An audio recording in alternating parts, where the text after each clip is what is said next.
आजची घटना माझ्यासोबत 1998 मध्ये घडली होती. राजस्थानच्या वाळवंटी भागातून मी ट्रक घेऊन चाललो होतो. त्यावेळेस मी बिकानेर आणि जैसलमेरच्या सुनसान रस्त्यावरून ट्रक चालवत होतो. माझ्या ट्रकमध्ये फर्निचरचे सामान ठेवले होते, ज्यामध्ये काही काचेचे सामान होते. त्यामुळे मी सावकाशपणे ड्रायव्हिंग करत होतो, जेणेकरून सामानाला काही इजा पोहोचू नये. तसा माझा ट्रक जुना होता. ट्रकची हेडलाईट जुनी झाली होती, त्यामुळे दूरवरचा रस्ता दिसत नव्हता. प्रत्येक ट्रिप अगोदर मी हेडलाईट दुरुस्त करण्याचा विचार करायचो, पण नकळतच दुसऱ्या कामात व्यस्त राहायचो. मग ट्रक दुरुस्त करणे राहून जायचे. पण त्या दिवशीच्या घोर काळ्या अंधाऱ्या रात्रीला पाहिले असता मी पक्का विचार केला, काहीही झाले तरी उद्या ट्रकला नक्की दुरुस्त करणार. त्या रात्री नेहमीपेक्षा जास्तच अंधार होता. आकाश ढगांनी दाटून आले होते. रस्ता देखील एकदम सुनसान होता. रस्त्यावर माझ्या ट्रकशिवाय दुसरी कुठली गाडी नव्हती. रस्त्याच्या दोन्ही बाजूला लांब लांबपर्यंत निर्जन जमीन व वाळवंट दिसून येत होता. मी खूप थकलो होतो. गेल्या 8-9 दिवसापासून लगातार ट्रिप मारत होतो. आपसुकच डोळ्यांची नकळत उघडझाप सुरू होती. पण मला नाईलाजाने पुढे जावे लागणार होते. चोरांच्या भीतीने त्या सुनसान रस्त्यावर थांबून आराम करणे मला योग्य वाटत नव्हते. त्यामुळे मी ट्रक चालवत राहिलो. तो सरळ रस्ता होता. तेव्हा दूरवरून एक गोष्ट मला माझ्या दिशेने वेगाने येताना दिसली. मी लगेच ब्रेक लावला.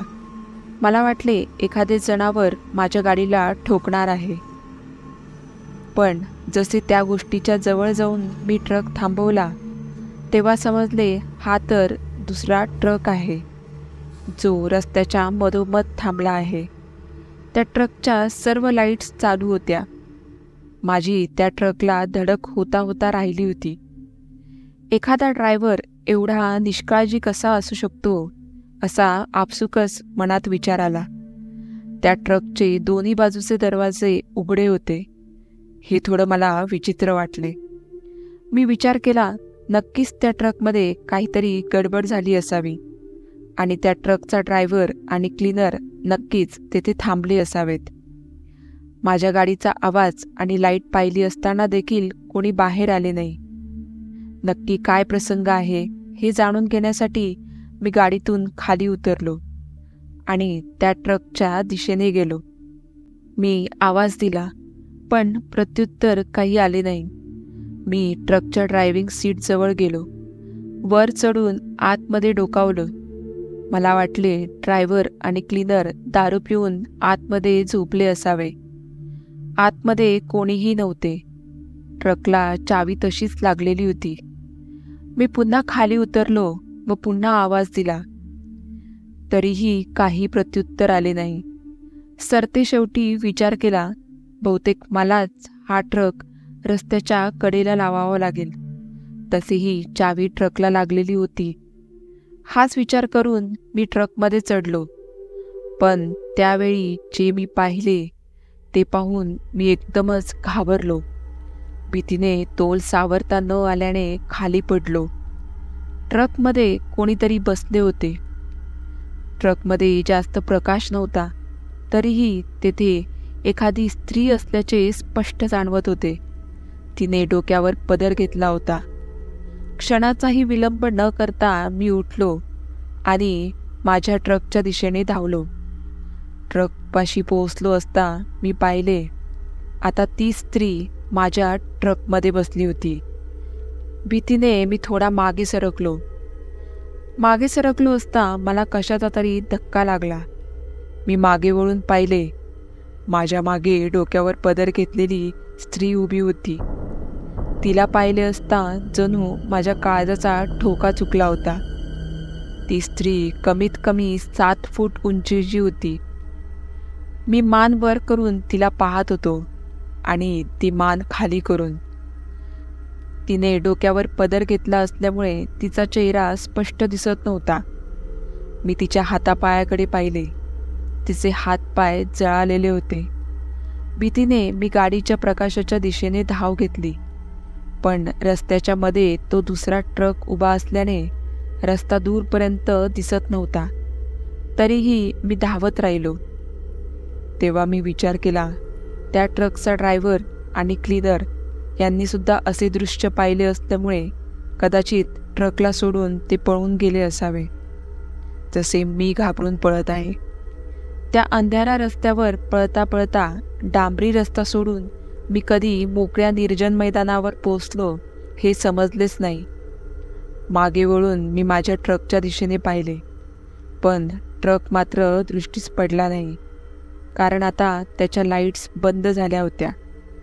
आकाशामध्ये चंद्र ढगांच्या पल्ल्याड लपला होता. अधूनमधून चंद्र ढगांच्या अलीकडे आला तरच आजूबाजूचे थोडेफार दृश्य दिसत होते. असाच एकदा चंद्र ढगांच्या बाहेर आला, तेव्हा चंद्राच्या प्रकाशात दूरवर एक टेंट माझ्या दृष्टीस पडला. मदत मागण्याच्या हेतूने मी त्या टेंटच्या दिशेने धाव घेतली. मी बाहेरून आवाज दिला, कोणी आहे का आतमध्ये? मला मदतीची आवश्यकता आहे. पण आतून कोणताही आवाज आला नाही. नाईलाजाने टेंटचा दरवाजा खोलून आतमध्ये जाणे मला योग्य वाटले. आतमध्ये कोणीही नव्हते. चारी बाजूला अंधार होता. तेथे कोणी असल्याचा किंचितही आभास होत नव्हता. मी खिशातून माचीस बाहेर काढले. मला बिडी पिण्याची सवय होती, म्हणून बिडीचा बंडल आणि माचीस हे नेहमी माझ्यासोबत असायचे. मी लगेच एक माचीसची काडी पेटवली आणि चारी बाजूला पाहिले. तिकडे आतमध्ये एका कोपऱ्यात बिछाणा लावलेला होता, ज्यावर कुरूप अवस्थेत 2 उश्या ठेवलेल्या होत्या. तो 2 माणसांचा बिछाणा होता. तेथे उष्टी भांडी पडलेली होती. त्यांना बुरशी लागली होती. असे भासत होते जणू 3-4 दिवसापासून ती भांडी तिथे पडलेली असावीत. जवळ एक डायरी ठेवलेली होती, ज्यामध्ये काही पेपर आणि कार्ड्स ठेवले होते. त्या डायरीच्या पहिल्या पानावर एक फोटो ठेवला होता. त्या फोटोमध्ये 2 सुंदर स्त्रिया होत्या. दोघांनी काळ्या रंगाची घागरा चोळी घातली होती. दोघांच्या डोक्यावर टोपले होते, ज्यामध्ये बिडी, पान मसाला, माचीस आणि ट्रकचे स्टिकर्स ठेवलेले होते. पाहता क्षणी दोघेही फेरीवाल्या दिसत होत्या. फोटो बघण्यामध्ये गुंग असतानाच अचानक माचीसची काडी विझली. माचीसची काडी विझली असता बिछाना ठेवलेल्या ठिकाणाहून दबक्या आवाजामध्ये 2 वेगळ्या स्त्रियांचा हसण्याचा आवाज आला. त्या टेंटमध्ये माझ्याशिवाय आणखीन कोणीतरी असल्याचा आभास मला स्पष्ट होत होता. थरथरत्या हाताने मी आणखीन एक काडी पेटवली. काडीचा प्रकाश होताच मी बिछाण्याकडे बघितले. बिछाण्यावर डोक्यावर पदर घेतलेल्या त्याच 2 स्त्रिया बसल्या होत्या. पदराने त्यांचे चेहरे लपले होते, पण माचीसच्या प्रकाशात स्पष्ट दिसत होते. त्यांचे ते मोठमोठे डोळे पूर्णपणे काळे होते. असे भयानक दृश्य पाहिल्यावर माझ्या काळजाचा ठोकाच चुकला. हृदयाचे ठोके वाढले होते. क्षणाचाही विलंब न करता मी टेंटच्या बाहेर धाव घेतली. त्या निर्जन ओसाड मैदानामध्ये मी वेड्यासारखा धावत होतो. मी ओळखले होते, त्या फोटोतल्या स्त्रिया आणि त्या स्त्रिया एकच होत्या. वेड्यासारखं धावत असताना दूरवर एका गाडीची लाल लाईट माझ्या दृष्टीस पडली. ती लाईट एका जागी स्थिर होती. याचा अर्थ गाडी एका जागी थांबलेली होती.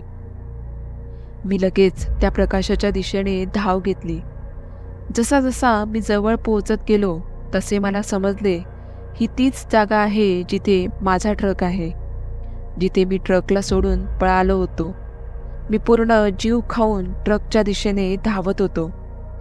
जसा मी जवळ पोचलो तसं पाहिले, तिथे एक तिसरा ट्रक उभा होता, अगदी माझ्या ट्रकच्या मागे. पहिल्या ट्रकच्या आसपास 2 माणसे इकडे तिकडे ड्रायव्हरला आवाज देत पटकत होते, जसे की थोड्या वेळापूर्वी मी केले होते, कारण पहिल्या ट्रकने पूर्ण रस्ता घेरून ठेवला होता. अखेर मी त्या 2 माणसांपाशी पोहोचलो. मला दमलेले पाहून त्यांनी विचारले, हा ट्रक तुमचा आहे काय? मी म्हटलं, या ट्रकच्या मागचा ट्रक माझा आहे. पुढे मोठा श्वास घेत मी त्यांना पूर्ण किस्सा सांगितला. पहिले त्यांचा माझ्यावर विश्वास बसत नव्हता. तेव्हा त्यांना मी तो फोटो दाखवला. तेथून पळत येत असताना तो फोटो माझ्या हातात राहिला होता. मी त्या दोघांना म्हटलं, मी या दोघींचे भूत पाहिले आहे.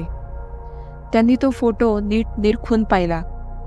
तो फोटो पाहिल्यावर दोघांच्या चेहऱ्याचा रंगच उडाला. ते दोघेही म्हटले, अरे, या दोघांची बॉडी 2 दिवसापूर्वी रस्त्याच्या कडेला मिळाली होती. कोणीतरी त्यांचा बलात्कार करून जीव घेतला होता. तुला याबद्दल माहीत नव्हते काय? मी तर इथे पहिल्यांदा आलोय भाऊ. या घटनेबद्दल मला काहीच माहीत नव्हते. तेव्हा पहिल्या ट्रकमधून हलकासा आवाज आला. त्या ट्रकच्या मागे कोणीतरी होते हे पाहण्यासाठी मी आणि ती 2 माणसे ट्रकच्या मागे गेलो. एक माणूस ट्रकवर चढला व ट्रकचा पडदा बाजूला करून आतमध्ये डोकावला. आतमध्ये पूर्ण अंधार होता, म्हणून मी त्याला माचीसचा डब्बा दिला. माचीस पेटवून आतमध्ये पाहिले असता आतमध्ये दृश्य पाहून त्या माणसाच्या चेहऱ्याचा रंग उडालेला स्पष्ट दिसत होता. तेव्हा मी आणि दुसरा माणूस ट्रकवर चढलो. आम्ही दोघांनी आतमध्ये जे पाहिले ते पाहून आमचे डोळे उघडेच राहिले. त्यामध्ये 2 माणसे दोरीला टांगलेले होते. त्यांची जीभ आणि डोळे बाहेर लटकत होते. त्या दोघांच्या गुप्तांगांना कापून बाजूला फेकले होते. ट्रकमध्ये 4ही बाजूला रक्ताची रांगोळी झाली होती. ते सगळे दृश्य पाहिले असता आम्ही तिघे खाली उतरलो. ते दोघे त्यांच्या गाडीमध्ये जाऊन बसले आणि मी माझ्या. आम्ही गाडी उलटी वळवून दुसऱ्या मार्गाने घेतली आणि आपापल्या वाटेला लागलो. त्या 2 माणसांच्या शरीराची अवस्था पाहिली असता मी समजून गेलो, त्या 2 स्त्रियांचा बलात्कार करणारे हेच होते. त्या स्त्रियांच्या आत्म्याने त्यांच्या गुन्हेगारांना कठीण शिक्षा दिली, ज्याचे ते भागीदार होते. दुसऱ्या दिवशी पोलिसांनी त्या 2 माणसांच्या बॉडीला रिकव्हर केले. त्यांचा जीव कोणी घेतला याची पोलिसांना काहीही माहिती मिळाली नाही. आज देखील पोलीस स्टेशनमध्ये 2 फाईल पेंडिंग पडल्या आहेत.